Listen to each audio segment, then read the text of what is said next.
ইহুদি খ্রিস্টানদের সাথে যে মিতালি তাদেরকে যেভাবে ভালোবাসে, এই ভালোবাসার মধ্যে মুনাফিক এবং তাগুত ঢুকেছে, যার কারণে আল্লাহ আমাদেরকে সাহায্য করছেন না।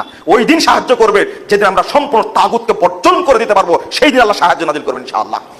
ফ্রান্সকে আমরা দেখাতে পেরেছি, একটা কটূক্তি করার কারণে সব মুসলিমরা রাষ্ট্রগুলো পণ্য ত্যাগ করলো। সর্বপ্রথম করেছে সৌদি আরব।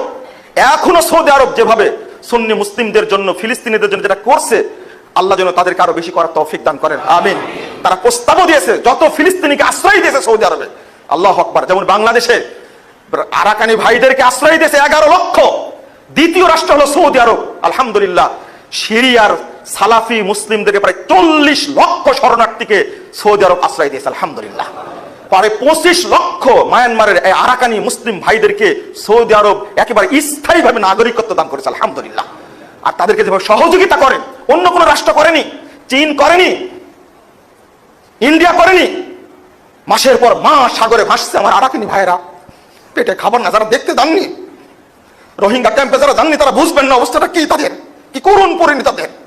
মাসের পর মাস ভাসছে, খাবার নাই। তাদের সৈন্যরা খাবার তো দেওয়া করে গুলি করে মেরেছে। ইন্ডিয়া জায়গা দেয়নি, চীন জায়গা দেয়নি, বাংলাদেশ জায়গা দিয়েছে বলেই তারা থাকতে পারছে।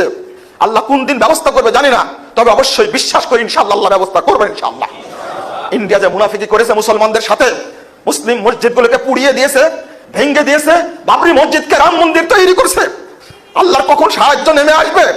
একদিন খালেদ বিন ওয়ালিদ আসবেন, একদিন সালাউদ্দিন আইয়ুবের মতো ব্যক্তি আসবেন ইনশাআল্লাহ, একদিন মোহাম্মদ বিন কাসিমের মতো ব্যক্তি আসবে পৃথিবীতে, যেদিন ইহুদিদেরকে খ্রিস্টানদেরকে ধরে ধরে মুসলিমরা অনায়াসে হত্যা করবে ইনশাআল্লাহ।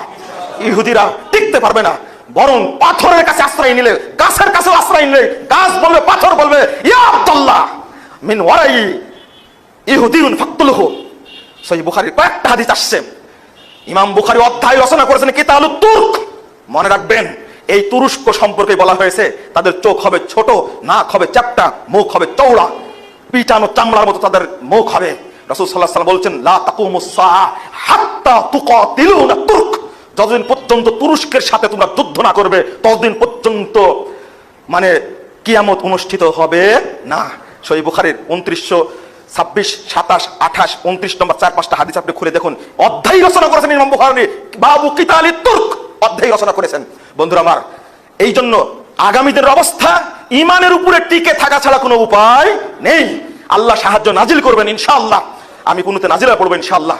আমি অনেক খুতবা দীর্ঘ করে ফেলেছি, আল্লাহর কাছে দোয়া করব আপনাদের নিয়ে, আল্লাহ যেন আমাদের দোয়াগুলো কবুল করে নেন, আমিন। আল্লাহ যেন ফিলিস্তিনের ভাই বোনদের, আমাদের মুসলিম ভাই বোনদেরকে যে নিরাপত্তা দান করেন।